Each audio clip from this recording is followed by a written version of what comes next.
Hello बच्चों, आज फिर नए टॉपिक के साथ मैं आई हूँ। आज का टॉपिक क्या है? अम्ल,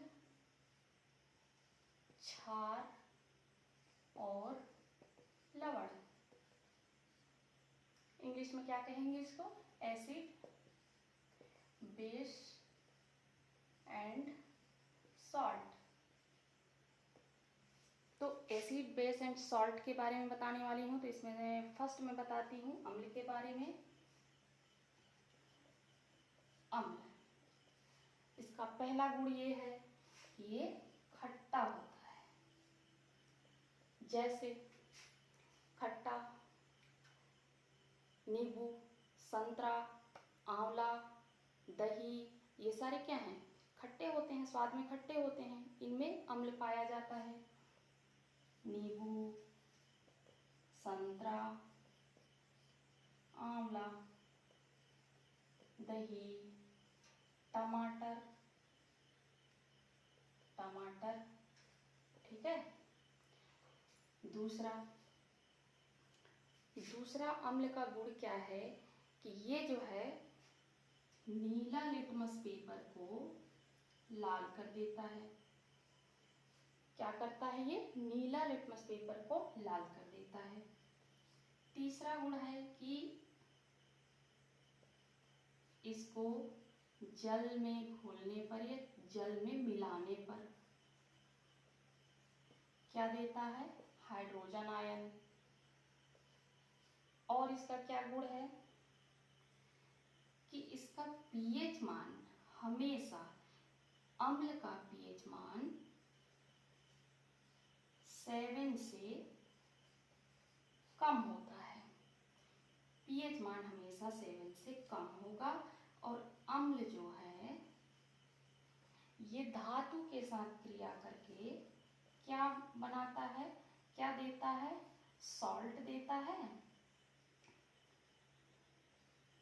इसको लिखेंगे लवण।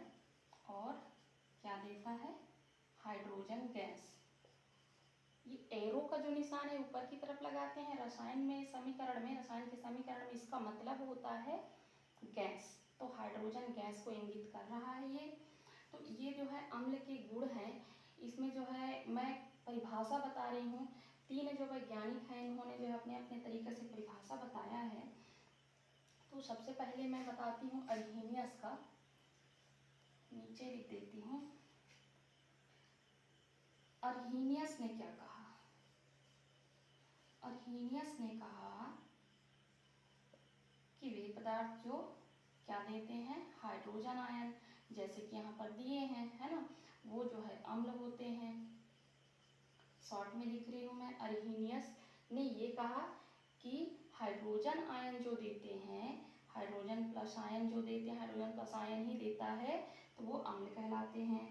और ब्रॉन्स्टेन-फ्लोरी ने क्या कहा? इन्होंने कहा कि जो प्रोटॉन देते हैं, क्या देते हैं? प्रोटॉन, ये क्या कहलाते हैं? अम्ल। इन्होंने भी वही बात कही, बस अपने तरीके से कही, बस इतना अंतर है। इसके बाद जो है लुईस ने क्या कहा? ये जो है लेटेस्ट है, आधुनिक में यही चल रहा है लुईस का थ्योरी अम्ल के बारे में। लुईस ने क्या कहा कि जो इलेक्ट्रॉन ग्रहण करते हैं, इलेक्ट्रॉन ग्रहण करते हैं, वो अम्ल हैं। तीनों बात एक ही है, पर आधुनिक मान्यता है लुईस को। तो ध्यान रखना, लुईस को आधुनिक मान्यता है अम्ल की परिभाषा के लिए। लुईस ने कहा क्या है कि जो इलेक्ट्रॉन ग्रहण करते हैं वो अम्ल कहलाते हैं। अब जो है अम्ल, कुछ एग्जाम्पल देख लो। H2SO4 क्या है? सल्फ्यूरिक एसिड, सल्फ्यूरिक अम्ल, है ना। HCl ये क्या है? हाइड्रोक्लोरिक अम्ल। HNO3 ये क्या है? Nitric acid. और ये तीनों ही बहुत ही स्ट्रॉन्ग एसिड हैं, बहुत ही स्ट्रॉन्ग। H2SO4 को रसायन का राजा या केमिकल ऑफ किंग कहा जाता है। H2SO4 को बहुत ही स्ट्रॉन्ग एसिड है ये। और इनमें देखो एक चीज़ कॉमन है, इनमें सब में हाइड्रोजन है, तभी तो ये जो है H+ आयन देते हैं जल में घुलकर, है ना। ये तो हमने पहले लिख दिया है कि अम्ल का क्या है? गुण है कि जल में मिलाने पर ये क्या देते हैं, H+ आयन। और ये जो है स्ट्रॉन्ग कहने से मतलब है कि प्रबल अम्ल है, स्ट्रॉन्ग एसिड है। कुछ जो बहुत सारे जो है क्या होते हैं, वीक एसिड भी होते हैं, जैसे कि एस्टिक एसिड। ठीक है, तो एस्टिक एसिड को वीक क्यों कहते हैं, किस बेस पे कहते हैं, तो स्ट्रॉन्ग और वीक ये है क्या चीज़। जैसे ये तीनों को मैंने कहा कि क्या है, स्ट्रॉन्ग एसिड है।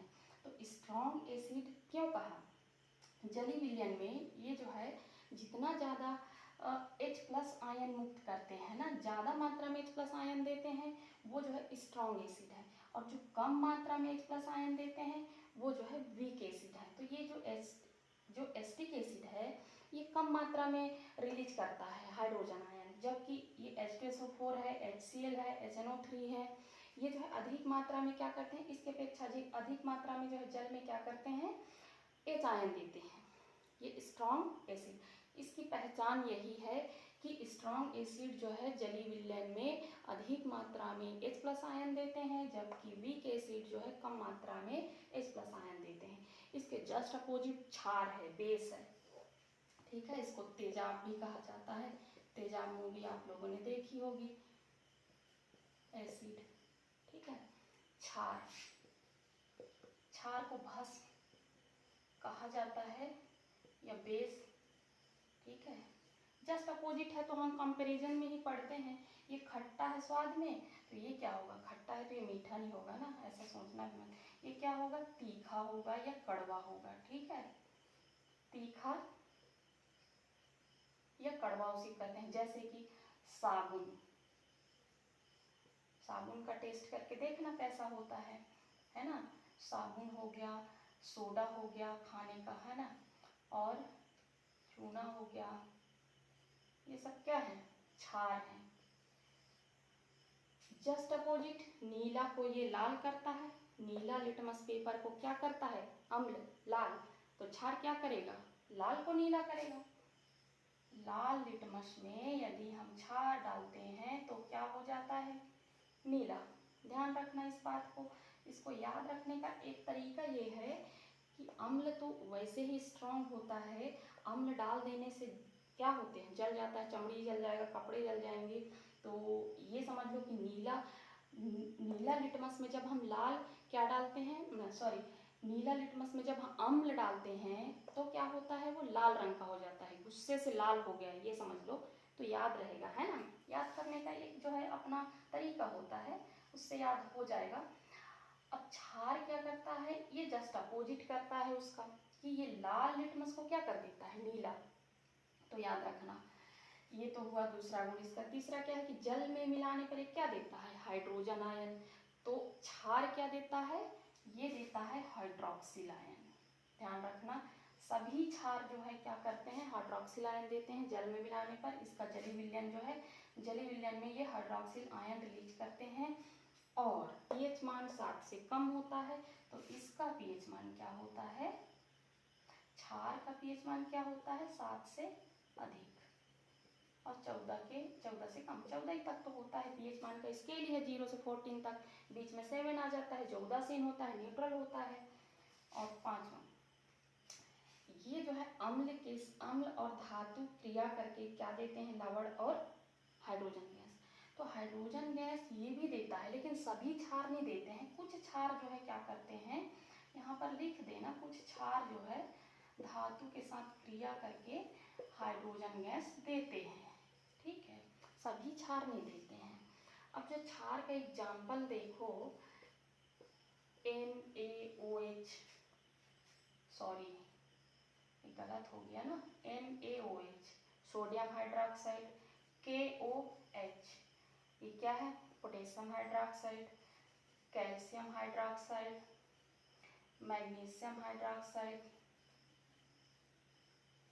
देखो, अब तुम लोग ये मत सोचना, सोचोगे ही, पर ये मैं बता दूंगी। सोडियम हाइड्रोक्साइड और पोटेशियम हाइड्रोक्साइड में तो मैंने हाइड्रोक्साइड जो लिखी हूँ, हाइड्रोक्सिल लिखी हूँ, इस पे मैंने ट्वाइस नहीं किया है, और इनमें जो है होल ट्वाइस कर दिया है, इधर जो है 2 लगा दिया है। तो क्यों लगा दिया, ऐसा फार्मूला लिखने का जो है एक तरीका है, रसायन में नियम है, उसके तहत ही लिखा जाता है। इसके लिए मैं अलग से वीडियो बनाऊंगी, उसको देखना तो पूरी तरह से समझ में आ जाएगा। तुम भी बना सकते हो, तुम भी लिख सकते हो। मैग्नीशियम हाइड्रोक्साइड, कैल्शियम हाइड्रोक्साइड में मैंने कैसे 2 लिख दिया और इसमें क्यों नहीं लिखा, इसका भी कारण है, रीजन है। ठीक है, तो आई होप ये अम्ल और क्षार समझ में आ गया हो। एक बार मैं इसका रिवीजन करा देती हूँ कि अम्ल, तेजाब या एसिड क्या है। स्वाद में क्या होते हैं, खट्टे होते हैं, जैसे कि नींबू, संतरा, आंवला, दही, जो भी खट्टे चीज़ें सभी को इसका एग्जाम्पल ले सकते हो। ठीक है, इसमें से मैं कुछ बता देती हूँ, जैसे कि चलिए इसको बाद में बताती हूँ। पहले ये इसका स्वाद क्या होता है, नींबू खट्टा होता है, नींबू, संतरा, आंवला, दही, टमाटर, और भी एग्जाम्पल लिख लो जितना चाहो जो खट्टे हैं। और ये नीला लिटमस को क्या करता है, लाल, जल में मिलाने पर क्या देता है, हाइड्रोजन आयन। पीएच मान 7 से कम। अम्ल धातु के साथ क्रिया करके लवण और हाइड्रोजन गैस। अर्हीनियस के अनुसार जो है अम्ल क्या है, जो हाइड्रोजन आयन देते हैं। ब्रॉन्सन-लॉरी के अनुसार क्या है, जो प्रोटॉन देते हैं। लुईस के अनुसार जो इलेक्ट्रॉन ग्रहण करते हैं वो क्या है, अम्ल। और क्षार क्या है, क्षार भस्म या बेस। स्वाद में तीखा होता है, कड़वा होता है, साबुन, सोडा, चूना और भी क्षार है, उनका भी एग्जाम्पल दे सकते हो। दूसरा इसका अपोजिट होगा कि ये लाल लिटमस पेपर को क्या करेगा, नीला। ठीक है, और तीसरा क्या है कि ये जली विलयन में क्या रिलीज करेगा, हाइड्रोक्सिल आयन।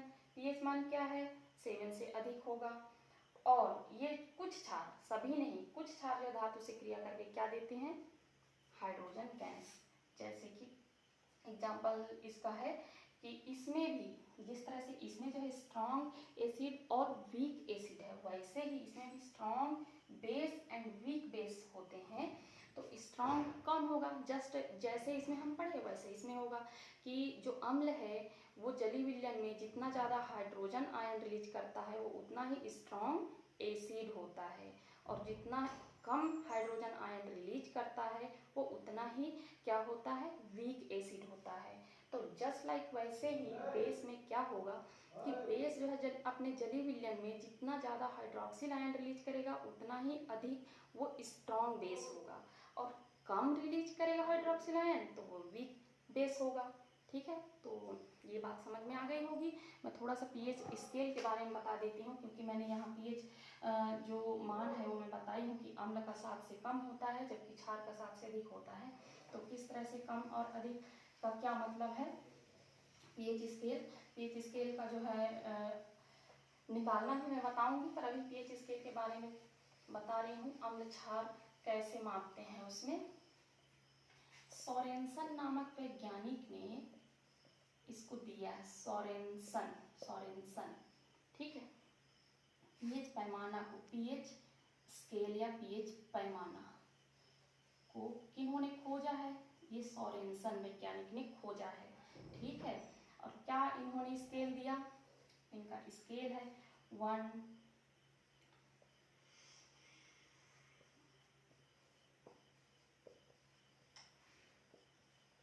7, 9, 10,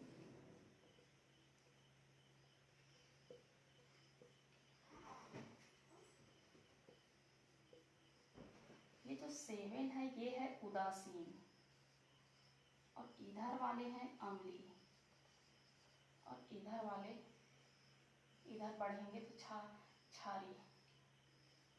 ठीक है, ये एक स्केल दिया सोरेनसन ने, ये स्केल बनाया, ये खोज किया इस स्केल का, और इसके अनुसार ही अम्ल और क्षार का हम मापन करते हैं।